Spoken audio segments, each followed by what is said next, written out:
What Barbarism Is by R.G. Collingwood. Part 4 of The New Leviathan. I distinguish two ways of being uncivilized. I call them savagery and barbarism, and distinguish them as follows. Savagery is a negative idea. It means not being civilized, and that is all. In practice, I need hardly say, there is no such thing as absolute savagery. There is only relative savagery, that is, being civilized up to a certain point, and no more. By barbarism, I mean hostility towards civilization, the effort, conscious or unconscious, to become less civilized than you are, either in general or in some special way, and, so far as in you lies, to promote a similar change in others. The reader will perhaps pardon me for reminding him of the correct meaning of verbs in "is." They are loanwords from ancient Greek, borrowed, I suppose, by persons anxious to display their learning, and in ancient Greek such a verb means, I imitate a so-and-so. To barbarize is found more than once in ancient Greek, meaning behave like a barbarian, or in particular, talk like a barbarian. I propose, so far, to follow the Greek as to make verbs in "is" and their derivatives always contain a reference to imitative action, the first part of the verb naming the thing imitated. There are two classes of derivatives from such verbs. First, abstract substantives in ism, denoting an act of imitation. Second, concrete substantives in ist, denoting an imitator. I should not trouble the reader with so trifling a matter, but that lately, reading a book which purported to be in English, I found the word scapegoatism evidently intended to mean not behavior modeled on that of a scapegoat, but tendency to treat people like or make them into scapegoats, as Nazis treat Jews, or as Russians treat kulaks. This will not do, and it must not be allowed to pass unchallenged, or the English language will die, as the German, in which my author was thinking, has long ago died, into one no longer capable of accuracy. Being civilized and being uncivilized are two correlative ideas, neither of which is thinkable without the other. We have come across such correlatives before, for example, the self and the not-self, which are correlative abstractions from the experience of reflection upon passion. Such abstractions are always to some extent vague. For example, I may think that the action of something upon me is what makes me angry, but what this thing is I have only a vague or indeterminate idea. If that does not satisfy me, if I want to replace it with a less vague and more determinate idea, how can I do so? By closer examination of the datum from which it is derived, my anger itself, the source of all possible information about its cause. Such information is not to be had directly from inspection of a first-order object. It is derived indirectly from that object, that is, from the answers to questions asked about it. It is the answers to these questions, intelligently asked, that are the data from which the information must be drawn. What is the datum by examining which we can render less vague our ideas about the civilized or uncivilized character of a given act? There must be some datum, some ground for describing this act as civilized and that as uncivilized. A man challenged to explain why he classifies this act as civilized and that act as uncivilized will hardly hesitate to admit that it is a thing he does for some reason, even though he does not know what that reason is. But this datum is not anything so simple as the fact of passion, which I have here quoted as a parallel case. It is something known as the sentiment of approval or disapproval. What this is I will now proceed to inquire. A sentiment is something partly emotional and partly intellectual. It begins as an emotion, as a feeling of comfort or discomfort, for example, which you experience in the company of certain persons, or as something still vaguer, an impulse, you do not know what exactly, moving you towards or away from foregathering with them. It ends as the conviction that they are good or bad people and live in a good or bad way. But it is practical from beginning to end of its development.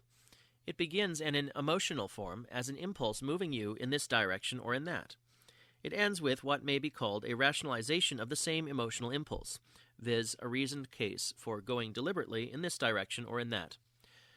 If the reader should press me to say whether a sentiment as such should be classified as an emotional thing or an intellectual thing, I should answer as both. It ought not to surprise you to be told that emotions may turn into thoughts, or that thoughts may originate as emotions. Sentiment is the name of this process, the process in which the same thing begins as an emotion and ends as a thought. To describe the sentiment of approval in merely emotional terms is to say too little about it, for it is more than merely emotional. My approval of a man's activity, for example, is not merely the pleasurable feeling with which I contemplate that activity. It is more than that. It is this feeling of pleasure in the course of developing into an entire moral theory. I have said that such a theory may be called a rationalization of the emotional impulse from which it started. But that word should be used with caution. As vulgarly used today, it is complicated by the suggestion that the conversion of a sentiment from an emotional thing into an intellectual thing is somehow illegitimate. The thing has a right to life in the first form, but none in the second. What is called a rationalization is a dog called by a bad name as a preliminary to hanging it. These suggestions do not deserve to be taken seriously. I shall not waste time in further discussing them. To describe the sentiment of approval in merely intellectual terms is again to say too little about it, for in its character as a sentiment it has a vigor, an elasticity, a liveliness, which it only stands to lose by conversion into the drier, more brittle form of a theory. Whether there are any sentiments other than what were called in the 18th century the moral sentiments of approval and disapproval, I shall not ask, nor whether there are any which are not concerned as these are with man's social life. At any rate, there are moral sentiments, whether or not there are any others, and there are social sentiments, whether or not there are any others. For brevity, then, let us omit the epithets and speak simply of sentiments. What makes a sentiment social is that it is concerned with acts done by a society. My sentiments aim, so to speak, at controlling not only the things I do, but the things we do, the things done by a society to which I belong. What makes it moral is that it is concerned with free action, action for which every member of the society in question is jointly responsible. Indeed, unless the action were free, it could not, strictly speaking, be social. It would at most be communal. Sentiments make it their primary object to reduce the actions done in common by the societies in which they exist to the type of free and moral activities, that is to say, to civilize them. Let us consider how a sentiment operates in the mind of a member of the society which it is thus civilizing. Such operation is not necessarily conscious. The man in question does not necessarily think why he is doing the thing he feels driven to do, but on the other hand, it is not necessarily unconscious. When the sentiment is near the emotional end of its scale, the agent in whom it works is relatively unaware of its working. He does what it bids. If he did not, it would not be working, but without thinking that he acts at the bidding of sentiment, let alone a sentiment which is civilizing his actions. When the sentiment approaches the intellectual end of its scale, the agent in whom it works is relatively aware of its working. He does what it bids no less and no more than he did. But he does so in the awareness that he acts under the influence of sentiment, and to this may be added the further consciousness that this influence is a civilizing influence. A civilized man, or relatively civilized man, can work unconsciously at promoting civilization. That is, he can promote civilization without any clear idea of what he is promoting or why. He can do this because he is working under the influence which in this case is operating near the emotional end of its scale. In a conflict between civilization and barbarism, it is only civilization that can fight in this unconscious way. Barbarism can never be, in this sense, unconscious. The barbarist, as I will call the man who imitates the conditions of an uncivilized world, cannot afford to forget what it is that he is trying to bring about. He is trying to bring about not anything positive, but something negative, the destruction of civilization. And he must remember, if not what civilization is, at least what the destruction of civilization is.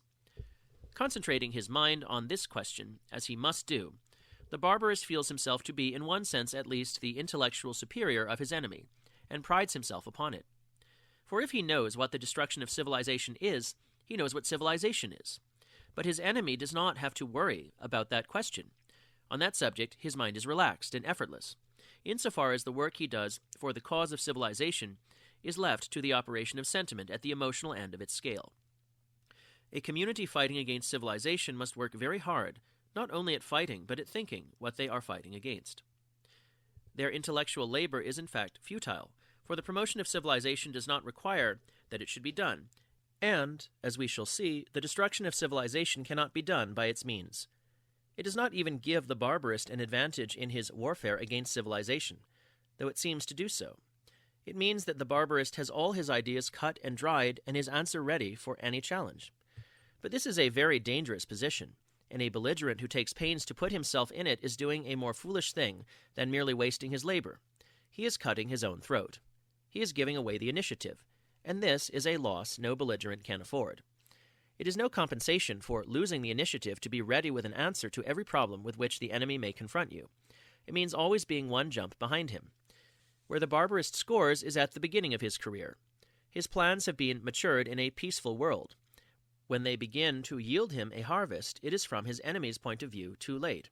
They are a world of unprepared victims. He has one advantage over his victims, and only one, their unpreparedness. This advantage can be protracted for as long as he can keep the situation fluid. What he must not allow is that the ice should pack round him. The rules for success in barbarism, therefore, urge the barbarist above all to keep the ice moving and to reproduce every day, so far as possible, the fluid conditions that prevailed at the beginning of his career. For the barbarist plays a losing game. The cards are stacked in favor of civilization, and he knows it. At least the more intelligent barbarists have always become aware of it at an early stage. Why should this be so? Why are the rules for success in barbarism only rules for staving off defeat? Because the conditions under which the barbarist decides to fight are such that any victory he may win in any temporary engagement makes his defeat in the long run more probable, so that in the long run the odds against his successors mount up to infinity. But once more, why should this be? It is because there is no such thing as civilization. If there were, it could be exterminated, and the barbarist would have won. But in fact there are only innumerable and variously distant approximations to it, a kaleidoscope of patterns, all more or less akin to the ideal I have depicted in Part 3. What ensures the defeat of barbarism is not so much the enormous diversity of existing civilizations, too numerous for any conqueror to dream of overcoming. It is the literally infinite possibility of varying the nature of the thing called civilization, leaving it recognizable in this diversity, a possibility which will be exploited as soon as success in a barbarian attack stimulates the inventive powers of civilization to look for new channels of development. For example, under the destructive energy of barbarism's first onslaught, it may seem dreadful that the monuments of civilization in brick and mortar, in paint and canvas, in human customs and institutions, should be destroyed. But these things are not civilization itself. They are only examples of what it can do.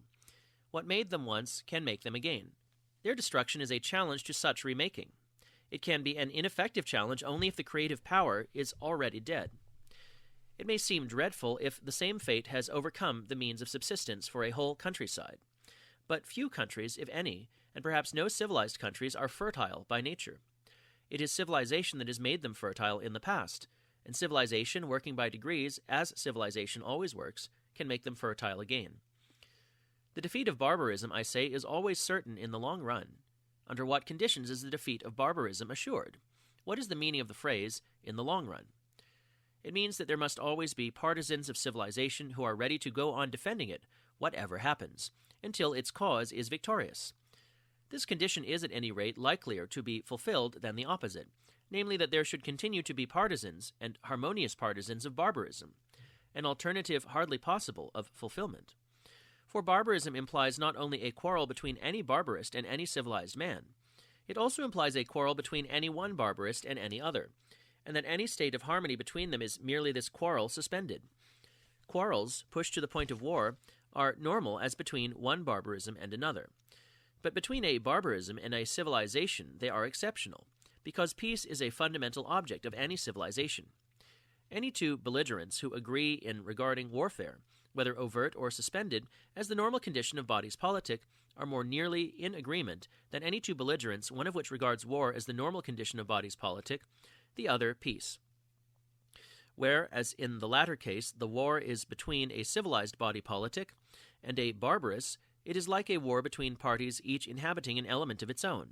Let us say an eagle and a dolphin. Each can defeat the other only by wearing it out, but each has its own method of doing this. The eagle tries to force a decision by the fury of its attack, hoping to bleed the dolphin to weakness and submission.